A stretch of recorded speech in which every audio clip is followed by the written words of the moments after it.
Torahbox.com pour la diffusion du judaïsme francophone vous retransmet un enseignement du Rav Yechiel Brandt. Bonne écoute et bon limoud.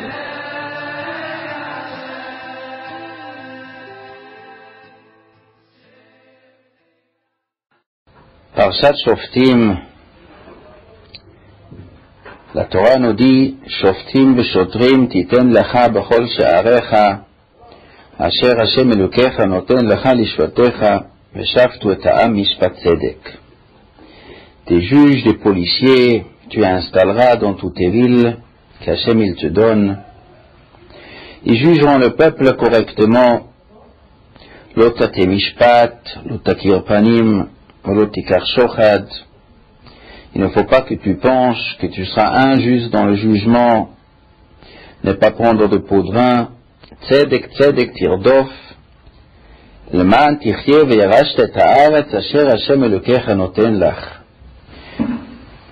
Poursuis la justice, la vérité, afin que tu hériteras la terre, que tu vivras sur la terre que Dieu il te donne. Ça veut dire avoir des juges, avoir une justice qui fonctionne correctement, qui ne triche pas, qui défend le faible, qui casse le bras du rachat, du vulgaire, du voyou. C'est une question de vivre en Eretz Israël, avoir le pays. Afin de pouvoir vivre dans ce pays, il faut que la société juive sera régie par une justice qui est correcte, qui est honnête, comme il faut. C'est quelque chose de fondamental, à tel point, le Navi il a dit, quand on a fait dans Shabbat avant Tisha B'Av, quand le Navi il parle de tous les péchés qui ont provoqué la destruction du Beth Amikdash. Le pasuk il dit Va'ashivash yadi alayich ve'etzrof kabor sigayich v'asira kol bedilayich. J'enlèverai de toi ceux qui empêchent pour que ça tourneront. Ve'ashiva shoftayich kevarishona ve'yoatzayich kevatechila. Je ramènerai tes juges, peuple juif, kevarishona comme autrefois. Ve'yoatzayich kevatechila, tes conseillers, comme ça a été une fois. Achareichen, après, Yikar el Achirat Tzedek, tu seras appelé la ville de justice. Kiryan Emana, la cité de confiance. Tzion b'mishpot ipadeh, Yerushalayim, Tzion, le peuple juif, avec la justice sera libéré. Yeshaveha b'tzedaka, avec la charité, ils vont faire teshuva. Ici, le pasuk, donc, il dit comme condition pour que la goula vienne, ou comme moyen que la goula vienne, que les juges, ils doivent être comme les juges d'autrefois. Des juges qui ne prennent pas du shochad, des juges justes, et tes conseillers comme ça a été autrefois. Ce mot, tes conseillers, est très intéressant. Ça veut dire quoi, tes conseillers? Qu'est-ce qu'ils faisaient, ces conseillers? Ils conseillaient à qui? Aux juges. Pourquoi? Les juges, ils ont besoin des conseillers. Le Sanhedrin, les 23 Chachamim, les 71 Chachamim, ils ont besoin des conseillers. Ils ont besoin de quelqu'un qui les conseille comment il faut juger. Pourquoi? Parce que eux, les grands Chachamim, ne savent pas ce qui est marqué dans la Torah. Ils ne savent pas trouver la vérité, ils ont besoin de conseillers. Mais le mot conseiller ici, il veut dire une autre chose. Le juge seul ne peut pas faire la justice. Si le peuple n'a pas des conseillers qui ne sont pas des juges. Ça veut dire quoi? Imaginons-nous un cas, Reuven et Shimon se disputent.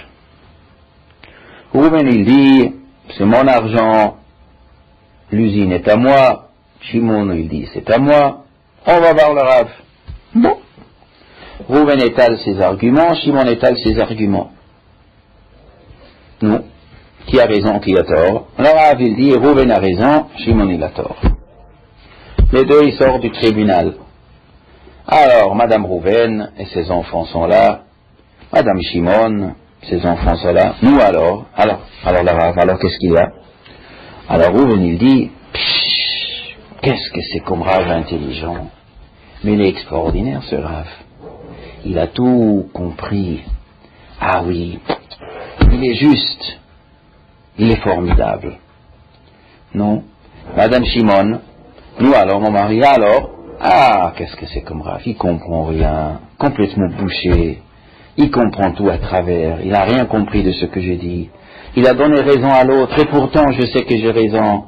C'est n'importe quoi. Et je sais pas, peut-être il a même reçu une enveloppe sous la table de mon adversaire, qui peut lui croire.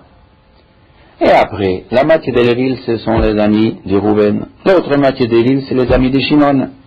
Les amis de Rouven, ils vont tous dire, la Rav, il est extraordinaire. Les amis de Shimon, ils vont dire, la Rav, il est bouché. Et alors, le lendemain, c'est Lévi et Yehuda qui vont aller se disputer chez le Rav. Lévi dit, moi j'ai raison, Yehuda dit, moi j'ai raison. Et le Rav, il donnera raison à un, tort à l'autre. Non.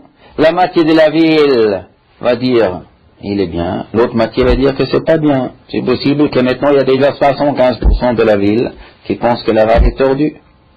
Et chaque jour, il y a un din Torah. Et chaque jour, il y en a un qui sort. Et il a perdu. Ou le Rav, des fois, il coupe la poire en deux. Et il dit, vous deux, c'est égal, on coupe en deux. Et les deux, ils sortent, ils disent, le Rav, c'est un demi-tembel. Moi, j'ai raison entièrement, et il ne comprend que la moitié. C'est un demi-tembel. Alors, ça va donner quoi? Un tribunal que tous les gens peuvent après accuser, insulter. Les gens, beaucoup de gens, sont tellement loin de pouvoir s'imaginer qu'ils ont tort quand ils pensent qu'ils ont raison. L'intérêt, leur honneur, l'orgueil de ne pas vouloir avouer qu'on a menti, qu'on a triché, et que le Rav, il a compris. Et le Rav, il a donné tort parce qu'il a compris quelle magouille était derrière, pour que les gens avouent, qu'ils reconnaissent qu'on les a attrapés la main dans le sac. L'orgueil des gens les empêche de vouloir avouer que le Rav avait raison. Alors, quoi faire contre ça? Mais le crédit que le tribunal il va bientôt être consommé. Il faut que